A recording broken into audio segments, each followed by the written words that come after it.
Mahigit 30 wheelchairs ibibigay sa PWD beneficiaries sa iba't ibang barangay sa Dagupan City. Ang detalye sa report. Mahigit 30 wheelchair ang nakatagdang ipamigay sa ilang benepisyaryo sa Dagupan City. Proyekto ito ng isang pilantropo sa pakikipag-ugnayan ng lokal na pamahalaan. Ang mga wheelchair, simbolo raw ng pag-asa, lalo na sa mga kababayan na limitado na ang kilos dahil sa kapansanan. Ang bawat wheelchair ay pagbubukas ng panibagong yugto ng kanilang buhay.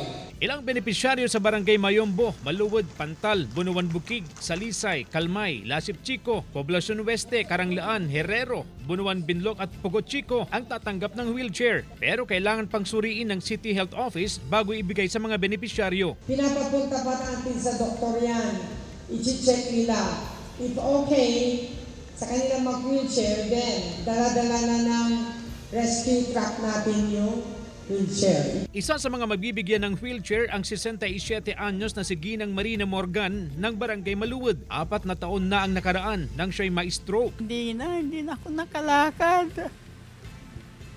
Nandito lang ako nakahiga. Sa kabila ng kanyang kondisyon, nananatiling matatag ang paniniwala ni Ginang Marina sa Panginoon. Nagdadasal ako sa ating Panginoon na sana makalakad akong muli. Magpapatuloy raw ang pamamahagi ng wheelchair sa mga nangangailangan na residente. Kasama si Jing Dakanay, CJ Torida, One North, Central Luzon.